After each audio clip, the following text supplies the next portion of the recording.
Salut, c'est Clément de Mouvement Conscient et dans cette vidéo, je vais vous partager 4 conseils d'entraînement que j'aurais aimé donner à mon moi du passé et je pense que pour vous aussi, ces conseils peuvent être importants. Alors la première chose, c'est que j'aurais aimé davantage respecter mon corps et ça passe par 3 points principaux.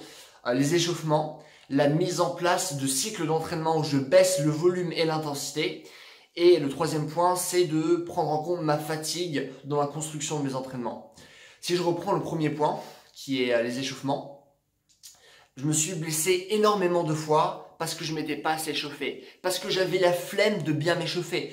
Juste quelques tours de bras, quelques petits échauffements de poignets et boum, je commençais à faire des mouvements de force ou des mouvements qui étaient compliqués.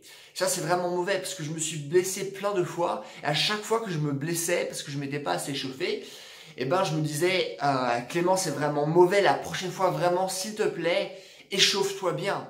Sauf que je me disais ça parce qu'il y avait la frustration de la blessure qui était présente. Sauf que 7-8 mois après, où la blessure est guérie, où cette frustration n'est plus aussi vive, eh ben on a tendance à oublier et on refait les mêmes erreurs et du coup je me reblessais. Et du coup vraiment instaurer de bons échauffements, c'est quelque chose que j'aurais vraiment aimé faire. Parce que non seulement c'est très important pour les blessures, c'est aussi très important pour les performances. Il y a des gens qui n'ont pas besoin d'échauffement, mais ces gens sont très rares. Pour la majorité d'entre nous, on a besoin de bien s'échauffer. Ça, c'est du coup la première chose. La deuxième chose, c'est de mettre en place des cycles tous les 6 semaines, par exemple, où je baisse l'intensité des exercices et où je baisse le volume des exercices. Pourquoi ? Parce que la plupart des gens, moi y compris et surtout dans le passé, eh ben, on se concentre que sur ce qu'on peut voir, c'est-à-dire les exercices, les répétitions, les séries, ce genre de choses, mais on ne se concentre pas sur ce qu'on ne peut pas voir, c'est-à-dire la récupération. Et la progression dans un sport, dans un exercice, elle n'est jamais linéaire. Votre corps ne peut pas toujours surcompenser et avoir une progression qui est linéaire et semaine après semaine, toujours être plus fort. Et du coup, c'est toujours important de récupérer suffisamment pour permettre justement à votre corps de performer, mais de temps en temps, cette récupération doit être active. Et si vous regardez tous les bons cycles d'entraînement, si vous lisez n'importe quel bon livre sur la planification d'entraînement, ils vous disent toujours la même chose. Tous les 4 semaines, tous les 6 semaines, il faut prendre une semaine où on va baisser l'intensité des exercices, le volume d'entraînement. Et du coup, si on avait une performance, on est en train de monter, même si on est toujours en train de monter, et ben ce qu'on va faire, c'est qu'on va baisser, hop, nos performances en instaurant un cycle, on va baisser l'intensité, puis on va remonter à partir de ce moment-là, puis on va rebaisser, remonter, rebaisser et remonter. Et ça, en fait, ça va permettre à votre corps de mieux récupérer et d'avoir des meilleures performances sur le long terme. Sur le court terme, on va se dire, mais ça sert à rien, là je gagne de plus en plus de poids sur ces mouvements-là, etc. Je devrais continuer. Non, de temps en temps, c'est très important et régulièrement de mettre en place la récupération qui est active. Et du coup, le troisième point, c'est de prendre en compte ma fatigue. Moi, ce que je faisais, c'est que je me disais, j'ai tant et tant de séries à faire de tel exercice, peu importe ce qui va arriver, je vais faire ça. Boum, discipline, discipline, discipline, force. Et ça, c'est vraiment quelque chose qui est mauvais parce que non seulement j'ai construit une relation avec mon corps qui était mauvaise, et en plus de ça, j'ai beaucoup augmenté mon risque de blessure. Je me suis blessé aussi plein de fois à cause de ça, où je respectais pas ce que je ressentais dans le moment présent, et j'ai préféré me faire force parce que je me suis dit, non, je suis juste fatigué, tout ce qu'il faut c'est la discipline, est-ce que tu vas arriver à faire ces mouvements, oui ou non ? Et du coup, je me blessais et je créais une mauvaise relation avec mon corps. Et s'il y a quelque chose que je regrette vraiment, c'est de ne pas avoir pris en compte ce que je ressentais lorsque je faisais mes différents entraînements. Donc ça, c'est le premier point, de ne pas avoir assez respecté mon corps. Le deuxième point, c'est de ne pas m'être assez préparé pour le futur. Il y a quelque chose que je répète souvent sur ma chaîne concernant les blessures, que se blesser, c'est un événement qui est certain. C'est certain, ça va arriver à tous les coups, mais le timing, il est incertain. Du coup, ce qui est important, c'est comment on va se préparer par rapport à ces choses-là. Et moi, je ne me suis pas préparé du tout. Je fais juste mes entraînements, comme 90% des gens, mais je ne pensais pas à ce qui pourrait arriver dans le futur à force de m'entraîner comme je le fais là maintenant. On ne pense jamais à ce genre de choses. Quelles vont être les conséquences de ce que je fais là maintenant? À chaque fois, on pense aux conséquences en termes de performance. Tiens, si je fais 4 séries de 12 répétitions, et ben dans 3 mois, avec tel et tel exercice, en augmentant progressivement les poids, la conséquence, ça va être que je vais gagner en masse musculaire. Par contre, on pense rarement aux conséquences négatives de ce qu'on est en train de faire là maintenant. Tiens, oui, si je m'entraîne toujours comme ça, bien sûr, je gagne en masse musculaire ou en force ou en souplesse. Mais quels vont être les aspects négatifs de cet entraînement? Quelles vont être les conséquences négatives? Si tous les jours, je suis sur mon PC pendant 8 heures, quelles vont être les conséquences négatives dans 1 an, dans 2 ans, dans 5 ans? Ça peut être une tendinite, par exemple. Et une tendinite, après, ça peut faire en sorte que pendant 3-4 mois, on peut plus travailler le haut de notre corps. Et du coup, pendant 3-4 mois, on a perdu cette progression-là. Et du coup, ça va nous prendre 2 mois pour récupérer ce qu'on a perdu en 3-4 mois. Ce qui fait que pendant 6 mois, on n'a pas progressé. Juste parce que on n'a pas assez planifié ce qu'on faisait là maintenant. Et il y a vraiment quelque chose que je regrette vraiment, c'est de ne pas être assez posé la question de quelles sont les conséquences de ce que je fais là maintenant. Quel est le prix que je vais payer plus tard?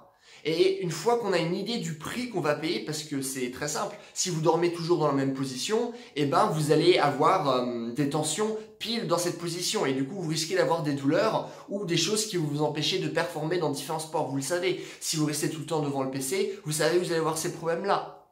Si vous travaillez toujours avec des charges qui sont très très lourdes, vous augmentez aussi votre risque de blessure. Vous le savez à un moment donné, il faut juste réfléchir. Et ça, c'est quelque chose que j'aurais aimé faire, davantage réfléchir. Savoir, ok, je vais être sur mon PC 8 heures par jour, peut-être que ce qui serait bien que je fasse, c'est davantage étirer mes avant-bras. Faire des automassages au niveau de mes avant-bras pour faire en sorte qu'ils ne soient pas trop tendus. Ça, c'est quelque chose de très important. Peut-être que si je suis trop au niveau du PC, je vais être comme ça à chaque fois. Peut-être que je vais avoir beaucoup trop de tension au niveau de mes pecs, trop de tension au niveau de mon cou, trop de tension au niveau de mon dos, et au bout d'un moment, je vais avoir mal. Et bien sûr, si à chaque fois, je suis comme ça devant mon PC, ça va impacter mes performances en pont. Et après, j'ai beau m'entraîner autant que je veux en pont, ça va pas être suffisant pour compenser mes mauvaises habitudes là maintenant. Du coup, ça, ce serait vraiment le deuxième point. Le troisième point que j'ai, parce que j'ai ma liste de points, le troisième point que j'aimerais aborder, c'est le fait de ne pas trop juger mes performances en fait. Parce qu'en fait, ce qui va se passer, je vais vous donner un exemple qui est assez concret. Il y a quelqu'un qui a commenté une vidéo que j'avais faite il y a longtemps où pour le fun, je m'étais battu contre un de mes potes et j'avais mis ça sur YouTube alors que j'ai aucune expérience réellement de combat. J'ai fait du judo, mais c'est pas vraiment ça qui va aider pour tout ce qui est percussion, frapper, etc. Et du coup, à cette personne qui a commenté, d'ailleurs c'est une personne qui commente souvent mes vidéos et merci de les commenter et merci pour tes retours très positifs, ça fait toujours plaisir. Et du coup cette personne me disait que tiens, faudrait pour ce combat que tu bosses davantage ton cardio. Et en fait non, le problème c'était pas le cardio, le problème c'est que lorsque je frappe, j'ai aucune expérience de boxe. Et du coup, ce que je fais, c'est que je frappe beaucoup trop souvent avec une très mauvaise technique et du coup, je me fatigue rapidement. Tout le cardio du monde n'aurait pas pu sauver ma mauvaise technique. Et du coup, souvent on fait des jugements qui sont beaucoup trop rapides, beaucoup trop faciles. C'est-à-dire, tiens, je suis essoufflé lors d'un combat, plus de cardio. Alors que ce qu'il me fallait réellement, c'est davantage de travail technique. Et du coup, à force de faire des jugements trop rapides, trop simples comme ça, on se retrouve à faire des choses qu'on n'a pas besoin de faire. Et après, on est frustré parce que on ne progresse pas assez. Et ça, c'est quelque chose que je faisais beaucoup dans le passé. Je me dis, tiens, je ne progresse pas, oui, c'est à cause de ça. J'ai mal, ah oui, c'est à cause de ça. Mais il y a énormément de choses qui pourraient expliquer pourquoi j'ai mal à cet endroit-là. Énormément de choses qui pourraient expliquer pourquoi là, je ne performe pas. Et ça, c'est quelque chose vraiment qu'il faut garder en tête, de ne pas juger trop rapidement, de prendre en compte différents facteurs. Et s'il y a quelque chose que je regrette vraiment, c'est de ne pas avoir compris plus tôt à quel point la performance, les douleurs, etc., c'est quelque chose de fondamentalement complexe et qu'il y a rarement une solution simple. Il y a souvent plusieurs facteurs qui font que cette chose arrive.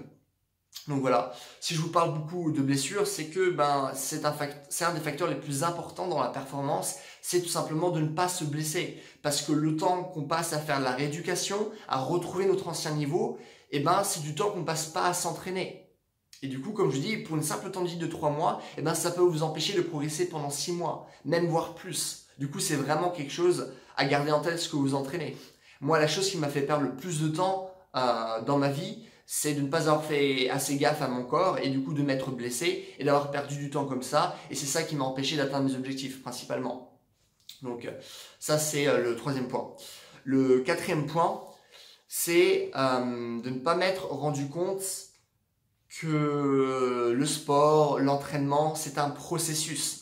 En fait, ce que vous voyez par exemple un skateur professionnel faire des figures de ouf, c'est pas ça sa pratique. Vous, ce que vous voyez, c'est ce qui fait même pas 1% du temps. Vous voyez vraiment les highlights, vraiment les meilleurs trucs qu'il peut faire. Mais ce qui se passe dans la vraie vie, ce qu'il fait réellement, c'est, il tente un truc, il se casse la gueule. Et vous savez ce qu'il fait après? Il retente, il se casse la gueule de nouveau. Il se relève, il prend son skate, il refait la figure, il se casse la gueule. Il va faire ça encore plein de fois. Il passe plus de temps à se casser la gueule qu'à réellement réussir des mouvements. Et souvent, lorsqu'on voit quelqu'un faire des trucs incroyables en gymnastique, on se dit « Waouh, c'est tellement cool de pouvoir faire ça !» Et on a l'impression que c'est ceux qui font tous les jours. Ils font juste des trucs hallucinants et ils s'amusent. Non. Tout ce qu'ils font tous les jours, c'est faire des centaines et des centaines de répétitions d'un même exercice pour pouvoir faire ça dans quelques années. C'est ça qu'ils font réellement. Un skateur, ce qu'il fait, il passe sa journée à se casser la gueule. Lorsque, par exemple, je fais du travail de souplesse, eh ben, je vais passer plusieurs heures dans le mois simplement à soulever des poids dans des amplitudes qui sont difficiles, simplement pour par la suite essayer de gagner en souplesse. C'est vraiment ça. C'est toujours bien de voir une personne qui est souple, une personne qui est forte, une personne qui fait tel et tel mouvement, mais on ne se rend pas compte que le sport, c'est un processus. Et le processus, c'est pas ce qui est beau, c'est pas ce qu'on voit à la télé. C'est ce qui est réellement moche, ce qu'on ne voit pas derrière les rideaux. C'est ça réellement le processus. C'est toutes les fois où le jongleur qui jongle avec des assiettes a fait tomber toutes ses assiettes et les a pétées, a dû en racheter d'autres. C'est vraiment ça le processus. Et moi, ce que j'étais jeune, je me concentrais trop sur ce qu'on voit à la télé, ce qu'on voit sur Instagram, etc. Le gars musclé, waouh, ça doit être tellement cool d'être si musclé, d'avoir ses abdos, d'avoir cette force, etc. Et de se rendre compte que ça, c'est juste le lifestyle qu'on peut avoir après 5 ans de travail acharné, mais que dans les faits, ce qu'on fait là maintenant, c'est juste du travail de merde, entre guillemets. Et du coup, ce travail de merde, eh ben, il faut l'aimer. Il ne faut pas se forcer à l'aimer, soit on l'aime, soit on l'aime pas. Mais il faut choisir le travail qu'on aime. Et du coup, moi, je me concentrais à chaque fois sur ce que j'aimerais avoir, mais je me posais jamais la question de est-ce que j'aime ce que je suis en train de faire? Est-ce que j'ai réellement envie de continuer ça? Est-ce que j'aime ce processus-là? Parce que si vous n'aimez pas le processus dans lequel vous êtes là maintenant, vous n'allez jamais progresser. Parce que, à grand écart, ça prend du temps. Un muscle-up, ça prend du temps. Créer de la souplesse, ça prend du temps. Créer de la force, ça prend du temps. Créer un bon pont, ça prend du temps. Pouvoir passer en souplesse arrière, ça prend du temps. Et ce temps, vous n'allez jamais le prendre si vous n'aimez pas le processus. Vous n'allez jamais perdre du poids si vous n'aimez pas le processus dans lequel vous êtes. Sinon, ça va être l'effet yo-yo. Vous allez perdre du poids, puis en reprendre, puis en perdre, puis en reprendre, etc. Du coup, il y a quelque chose que je regrette beaucoup, c'est de ne pas m'être posé la question de si j'aime le processus dans lequel je suis là maintenant et si j'ai envie de continuer. Voilà, c'est tout pour cette vidéo. J'espère que ça vous a plu. Pour moi, c'est vraiment des leçons excessivement importantes et j'espère que vous allez les appliquer. Je suis pas parfait, je les applique jamais complètement, mais je les applique beaucoup plus que ce que je faisais dans le passé, quoi. Donc voilà, si vous avez des questions, des choses que vous ne comprenez pas, des questions sur la souplesse, la force, ce genre de choses, n'hésitez pas à me les mettre dans les commentaires, je réponds à tout le monde comme d'habitude. Si vous avez aimé la vidéo, n'hésitez pas à me mettre un j'aime, comme ça ma vidéo sera mieux répertoriée et j'aurai plus de vues et plus d'abonnés et du coup par la suite aussi plus de clients, ce qui est vachement cool pour moi. Et voilà, n'hésitez pas à vous abonner si vous voulez voir d'autres vidéos de ce genre. Et aussi, si vous voulez un programme qui vous explique comment construire un corps qui est fort, comment construire une bonne relation avec votre corps, comment construire de la force, de la souplesse, de la coordination, de l'endurance, apprendre plein de mouvements différents, où je parle aussi de mobilité, de posture, de blessures. N'hésitez surtout pas à aller sur mon site, j'ai un programme en ligne qui est vraiment bien, j'ai vraiment de super retours là-dessus. C'est le premier lien que vous allez trouver dans la description. Et voilà, en attendant, c'est bonne journée, bye!